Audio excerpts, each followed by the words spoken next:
യേശുവിൻ്റെ ലെവലിലോട്ടൊന്നും ശിഷ്യന്മാർക്ക് എത്താൻ പറ്റുന്നില്ല എന്നൊരു സങ്കടം ഇന്നത്തെ ഗോസ്പൽ വായിക്കുമ്പോൾ നമുക്ക് മനസ്സിലാവും. ഇന്നലെ നമ്മൾ വായിച്ചയുടെ ഗോസ്പലിൻ്റെ ബേസ് എന്ന് പറയുന്നത് യേശുവിനോട് ഫരിസേയർ തർക്കിക്കാൻ വന്നതാണ്. യേശു പിടി കൊടുത്തില്ല, ഒരടയാളവും ചെയ്തും കൊടുത്തില്ല. എന്നിട്ട് അവർ പോവുകയാണ്. അവർ പോയ സന്ദർഭത്തിലായിരിക്കണം യേശു ശിഷ്യന്മാരോട് പറയുന്നു, നിങ്ങൾ ഫരിസേയരുടെ പൊളിമാവനെ നിങ്ങൾ സൂക്ഷിച്ചു കൊള്ളണം. ഇത് പറഞ്ഞുകൊണ്ടിരുന്നപ്പോൾ അവർ വറീഡാകുന്നത് അപ്പത്തെക്കുറിച്ചാണ്. കാരണം ഇത് പറഞ്ഞുകൊണ്ടിരിക്കുമ്പോൾ അവരുടെ ഒരു അപ്പമേ ഉള്ളൂ. അവർ വിചാരിച്ചു, യേശു അപ്പത്തെക്കുറിച്ചാണ് സംസാരിക്കുന്നത്. എന്നിട്ട് അവർ വീണ്ടും ഈ അപ്പത്തെക്കുറിച്ചിന് ഡൗട്ടൊക്കെ ചോദിച്ചു തുടങ്ങി. അപ്പോൾ യേശു പറഞ്ഞു, നിങ്ങൾക്ക് ഞാൻ പറഞ്ഞത് മനസ്സിലാകുന്നില്ലേ? എന്താ മനസ്സിലാകാതെ പോയത്? ഞാൻ വേറൊരു കാര്യത്തെക്കുറിച്ചാണ് പറഞ്ഞുകൊണ്ടിരിക്കുന്നത്. യേശു ഫരിസേയരുടെ ബുദ്ധിയെക്കുറിച്ചും അവരുടെ ജീവിത രീതിയെക്കുറിച്ചും അവർക്ക് യേശുവിനോടും ശരികളോടുള്ള മനോഭാവത്തെക്കുറിച്ച് സംസാരിക്കുമ്പോൾ അവർ വളരെ മെറ്റീരിയലായിട്ടുള്ള ഉച്ചയ്ക്കുള്ള രാത്രിയുള്ള ഭക്ഷണത്തെക്കുറിച്ചാണ് സംസാരിച്ചുകൊണ്ടിരിക്കുന്നത്. യേശു എന്ത് സങ്കടമായി കാണുമല്ലേ?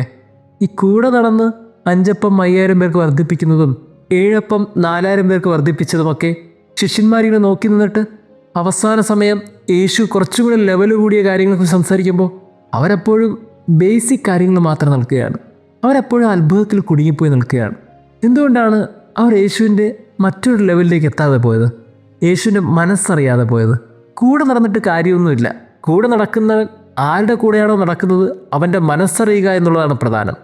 കൂടെ നടന്നതിൻ്റെ പേരിലൊന്നും ഒരുവൻ്റെ ശിഷ്യനാകാൻ കഴിയില്ല. അതാണ് ശിഷ്യന്മാർക്ക് അവസാനം സംഭവിച്ചത്. അവർ കൂടെ ഉണ്ടായിരുന്നു, പക്ഷെ അവൻ്റെ മനസ്സറിഞ്ഞില്ല.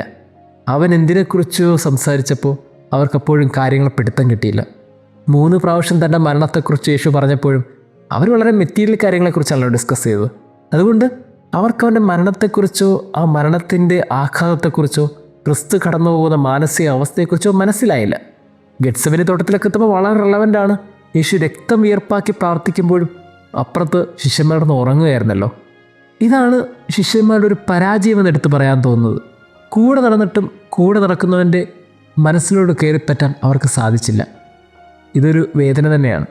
ക്രിസ്തു ഒത്തിരി സങ്കടത്തോട് കുറേ പറയുന്നുണ്ട്, നിങ്ങളെന്താണ് ഇങ്ങനെയൊക്കെ സംസാരിക്കുന്നത്? ഞാൻ 5 അപ്പം 5000 പേർക്കായിട്ട് ഉപയോഗിച്ചത് നിങ്ങൾ കണ്ടില്ലേ? 7 അപ്പം 4000 പേർക്കായിട്ട് ഉപയോഗിച്ചത് നിങ്ങൾ കണ്ടില്ലേ? എന്നിട്ട് എന്തുകൊണ്ടാണ് നിങ്ങളിതൊന്നും ഗ്രഹിക്കാതെ പോകുന്നത്? ഇത്രയൊക്കെ ഞാൻ ചെയ്തിട്ട് നിങ്ങളുടെ ഒരപ്പം കൊണ്ട് നിങ്ങൾക്ക് വിശപ്പകറ്റാൻ പറ്റില്ല എന്ന് നിങ്ങൾക്ക് തോന്നുന്നുണ്ടോ?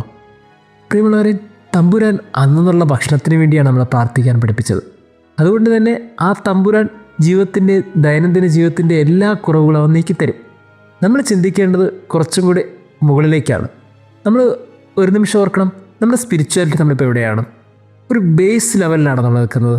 ഈ അപ്പത്തെക്കുറിച്ച്, ഇന്നിനി നടക്കാൻ പോകുന്ന കാര്യങ്ങളെക്കുറിച്ച്, ഇന്നെങ്ങനെ മുന്നോട്ട് പോകാവുന്നതിനെക്കുറിച്ച്, ഇങ്ങനെ നമ്മളുടെ ജീവിതവുമായി ബന്ധപ്പെട്ട ഒരു ഇട്ടാവട്ടത്ത് കിടന്നാണ് നമ്മൾ കറങ്ങിക്കൊണ്ടിരിക്കുന്നത്. യേശു അന്നല്ല ആഗ്രഹിച്ചത്. ഇതിനപ്പുറത്തേക്കുള്ള കാര്യത്തെക്കുറിച്ച് ചിന്തിക്കേ. അതൊക്കെ നിന്നെ നോക്കിക്കോളും. നിൻ്റെ കൂടെ ആരാ ഉള്ളത്? ഇങ്ങനെ കൂടെ നിൽക്കുന്നവൻ്റെ ശക്തി എന്തുകൊണ്ട് അവർ തിരിച്ചറിയാതെ പോയി? കണ്ണുണ്ടായിട്ടും എന്തിനു കാണാതെ പോയി? പ്രിയമുള്ളവരെ, നമ്മുടെ കൂടെ നടക്കുന്നവൻ പവർഫുള്ളാണ്. ഈ പവർഫുള്ളായവനെ എന്തുകൊണ്ട് നമ്മൾ തിരിച്ചറിയാതെ പോകുന്നു? ഇപ്പോഴും കുടുംബത്തിലെ പ്രശ്നത്തിൻ്റെ പേരും പറഞ്ഞ്, കുടുംബത്തിലെ കടബാധ്യതയുടെ പേരും പറഞ്ഞ്, വീട്ടിലെ ബന്ധങ്ങളുടെ പ്രശ്നങ്ങളും പറഞ്ഞ്, ജീവിതത്തിലെ സ്വപ്നങ്ങളിൽ എത്തിപ്പെടാൻ പറ്റാത്തതിനെക്കുറിച്ചൊക്കെ പറഞ്ഞ് പരാതി പറഞ്ഞ് ഇപ്പോഴും പള്ളിയിൽ സമീപിക്കുന്നവരാണ് നമ്മൾ. അതൊക്കെ ദൈനംദിന പ്രശ്നങ്ങളാണ്, ഇന്നത്തെ അപ്പത്തിൻ്റെ പ്രശ്നങ്ങളാണ്. ഇത്രത്തോളം വഴി നടത്തിയ നാഥന് കൃത്യമായിട്ടറിയാം ഇനിയും എങ്ങനെ മുന്നോട്ട് കൊണ്ടുപോകണമെന്ന്.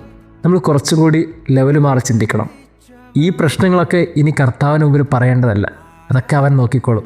കൂടെ നടക്കുന്നവൻ്റെ പവർ അറിയുമ്പോൾ, അവൻ കുറച്ചും കൂടി വഴി നടത്തുമെന്നൊരു വിശ്വാസം ഉണ്ടായിരിക്കുമ്പോൾ ഇനി ലെവൽ മാറി സ്പിരിച്വാലിൽ കുറച്ചും കൂടി മുകളിലേക്ക് എത്താൻ തോന്നുന്നു. അങ്ങനെ എത്തിയ മനുഷ്യർക്കൊന്നും ഈ ഭൂമിയിലെ മെറ്റീരിയൽ കാര്യങ്ങളെക്കുറിച്ച് അവർ ചിന്തിക്കുക പോലുമില്ല. കുറച്ചും കൂടി ഇനി അപ് ടു ദ ലെവൽ ചിന്തിക്കേണ്ട സമയമായി. ദൈവം നമ്മെ അനുഗ്രഹിക്കട്ടെ. ഞങ്ങൾക്കായി പ്രവർത്തിച്ചവനെ ആരാധന ആരാധന. വഴി തുറക്കും അത്ഭുതമന്ത്രി, വീരനാം ദൈവം, ഇരുളിൽ പ്രകാശം, എന്റെ യേശു കർത്താവേ. വഴി തുറക്കും അത്ഭുതമന്ത്രി, വീരനാം ദൈവം, ഇരുളിൽ പ്രകാശം, എന്റെ യേശു കർത്താവേ.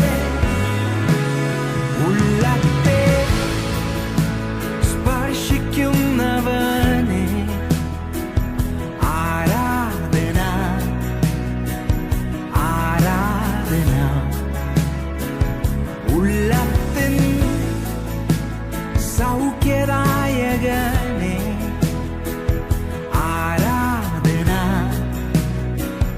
ആരാധന എൻ ജീവനെ വീണ്ടെടുത്തവനെ ആരാധന ആരാധന എൻ പ്രാണനെ തണുപ്പിച്ചവനെ ആരാധന ആരാധന യേശു വഴി തുറക്കും അത്ഭുതമന്ത്രി വീരനാം ദൈവം ഇരുളിൽ പ്രകാശം എൻ്റെ യേശു കർത്താവേ വഴി തുറക്കും അത്ഭുതമന്ത്രി വീരനാം ദൈവം ഇരുളിൽ പ്രകാശം. ജീവിതത്തിലെ സ്വപ്നങ്ങൾ എത്തിപ്പെടാൻ പറ്റാത്തതിനെക്കുറിച്ചൊക്കെ പറഞ്ഞ് പരാതി പറഞ്ഞ് ഇപ്പോഴും പള്ളിയിൽ സമീപിക്കുന്നവരാണ് നമ്മൾ. അതൊക്കെ ദൈനംദിന പ്രശ്നങ്ങളാണ്, ഇന്നത്തെ അപ്പത്തിൻ്റെ പ്രശ്നങ്ങളാണ്. ഇത്രത്തോളം വഴി നടത്തിയ നാഥന് കൃത്യമായിട്ടറിയാം ഇനിയും എങ്ങനെ മുന്നോട്ട് കൊണ്ടുപോകണമെന്ന്. നമ്മൾ കുറച്ചും കൂടി ലെവൽ മാറി ചിന്തിക്കണം. ഈ പ്രശ്നങ്ങളൊക്കെ ഇനി കർത്താവിന് മുമ്പിൽ പറയേണ്ടതല്ല, അതൊക്കെ അവൻ നോക്കിക്കോളും. കൂടെ നടക്കുന്നവൻ്റെ പവർ അറിയുമ്പോൾ അവൻ കുറച്ചും കൂടി വഴി നടത്തുമെന്നൊരു വിശ്വാസം ഉണ്ടായിരിക്കുമ്പോൾ ഇനി ലെവൽ മാറി സ്പിരിച്വാലിൽ കുറച്ചും കൂടി മുകളിലേക്ക് എത്താൻ തോന്നുന്നു. അങ്ങനെ എത്തിയ മനുഷ്യർക്കൊന്നും ഈ ഭൂമിയിലെ മെറ്റീരിയൽ കാര്യങ്ങളെക്കുറിച്ച് അവർ ചിന്തിക്കുക പോലുമില്ല.